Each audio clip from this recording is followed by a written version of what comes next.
తెలుగు కవితా కన్నీయ కాళీ అందియలు గల్లు గల్లుమనేలా నినదించినటువంటి ఆదికవి నన్నయ్య, గుండుకెదురుగా గుండె నిలిపి స్వాతంత్ర శంఖారావాన్ని పూరించిన ఆంధ్రకేసరి టంగుటూరి ప్రకాశం పంతులు, బూజు పట్టిన పాత భావాల్ని రూపుమాపి ప్రజా జీవితాన్ని చైతన్యవంతం చేసిన కందుకూరి వీరేశలింగం పంతులు లాంటి అత్యుత్తమ వ్యక్తుల్ని ప్రసాదించి నవోన్మేష సుందర వదనార విందగా విరాజులుతున్న రాజమహేంద్రవరం పరిసర ప్రాంతాల్లో ఈ పచ్చటి చేలతోటి సుసంపన్నమైనటువంటి ఈ కాతేరు గ్రామంలో ఈ రోజు విచ్చేసినటువంటి 40 వసంతాల పాటు సుదీర్ఘ పరిపాలనా దక్షులు, అదే విధంగా రాజమండ్రి అనేటువంటిది వాడుకలోకి వచ్చినటువంటి నేపథ్యంలో తిరిగి ఆయన ముఖ్యమంత్రి అయిన వెంటనే రాజమహేంద్రవరంగా ఈ రాజమండ్రికి నామధేయం చేసి గత వైభవాన్ని పునరుజ్జీవింపజేసినటువంటి నాయకులు, ది గ్రేట్ విజనరీ అనేటువంటి పేరుని దేశాధినేతలందరితో కూడా తెచ్చుకున్నటువంటి నాయకులు ఇవాళ మోడర్న్ ఆంధ్రప్రదేశ్ ని నిలబెట్టడానికి మన ముందు నిలబడినటువంటి సుదీర్ఘ పరిపాలనా దక్షులు శ్రీ నారా చంద్రబాబు నాయుడు గారికి మనందరి తరపున కూడా స్వాగతం పలుకుతా ఉన్నాను.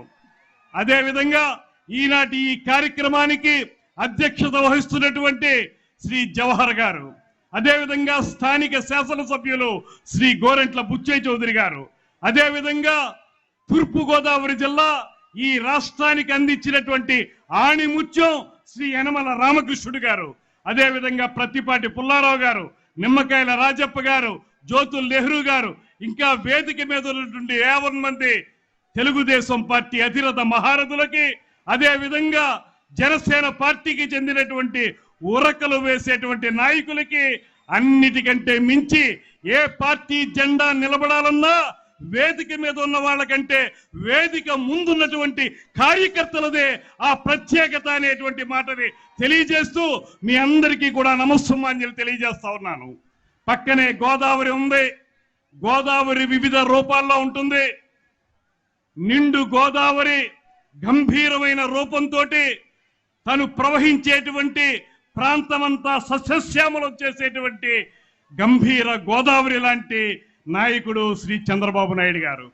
అదే విధంగా గోదావరి గలగలలాడుతూ ఊవిళ్ళూరుతూ ఉరకల పురకలతోటి వెలిగేటువంటి చైతన్య దీప్తి మన జనజీవన సేవ నాయకులు శ్రీ పవన్ కళ్యాణ్ గారు అనేటువంటి మాట మనం చేస్తున్నాను.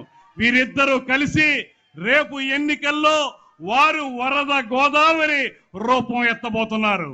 వరద గోదావరి రూపం ఎత్తి ఈ వైఎస్ఆర్ కాంగ్రెస్ పార్టీని ముంచెత్తి సముద్రంలో బంగాళాఖాతంలో తోసేయడానికి సిద్ధంగా ఉన్నారు మనందరి సహకారంతో అనేటువంటి మాటని మీ అందరికీ మనవి చేస్తున్నాను.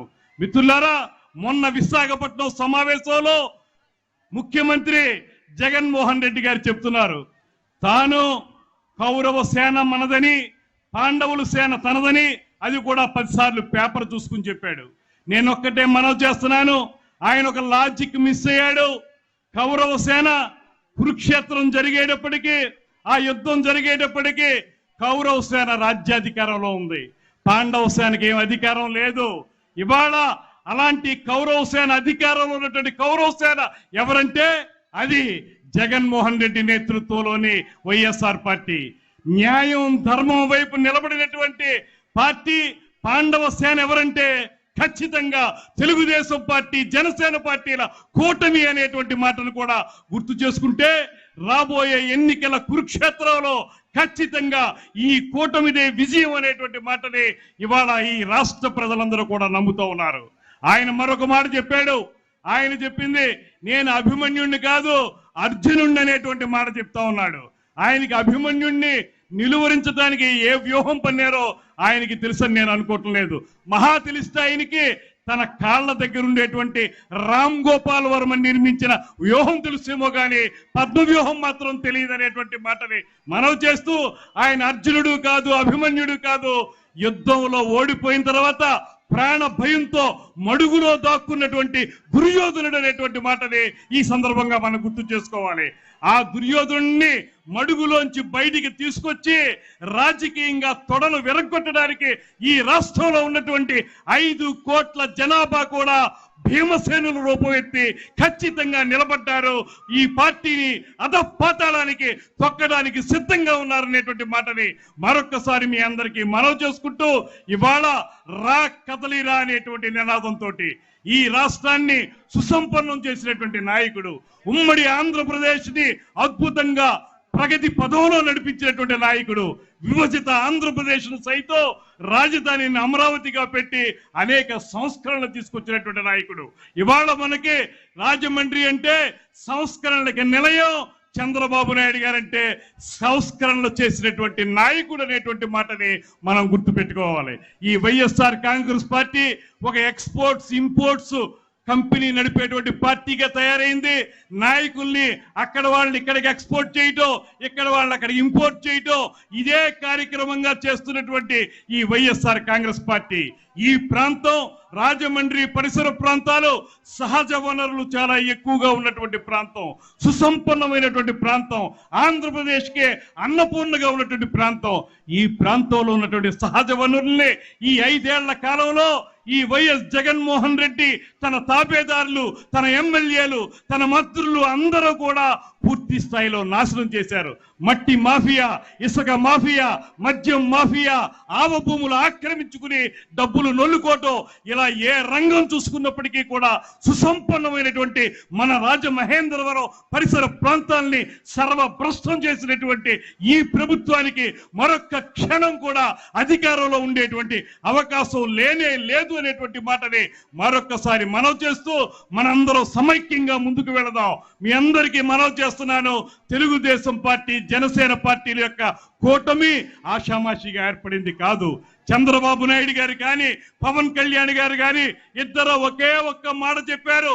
వారు వేరుగా వీరు వేరుగా చెప్పినా ఒకే ఒక్క మాట చెప్పారు, ఈ కలయిక గాని ఈ కూటమి గాని మా స్వప్రయోజనాల కోసం కాదు, ఈ రాష్ట్ర ప్రయోజనాల్ని కాపాడటానికి, ఈ దుర్మార్గుడి కబంధ హస్తాల నుంచి రాష్ట్రాన్ని విడిపించడానికే మేము ఈ కార్యక్రమంగా చేపట్టాం, కూటమిగా కలిసాం.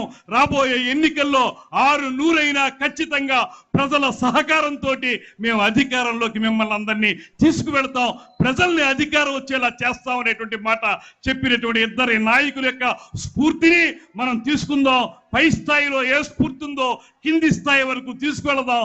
అందరం కలిసి కూటమి అభ్యర్థులు ఎవరైనప్పటికీ కూడా వారి విజయం కోసం శక్తివంతం లేకుండా కృషి చేసి ఖచ్చితంగా తెలుగుదేశం, జనసేన పార్టీల కూటమి రేపొద్దున విజయ బావుట ఎగరవేసే విధంగా మనందరం కూడా ప్రయత్నం చేద్దామనేటువంటి మాటని మరొక్కసారి మీ అందరికీ మనం చేస్తుంటూ, నీవు నేను మనం మనం మనం జనం జనం జనం ప్రభంజనం, ఆ ప్రభంజనమే తెలుగుదేశం జనసేన పార్టీల కూటమి అనేటువంటి మాటని మరొక్కసారి మీ అందరికీ తెలియజేసుకుంటూ సెలవు తీసుకుంటున్నాను. నమస్కారం.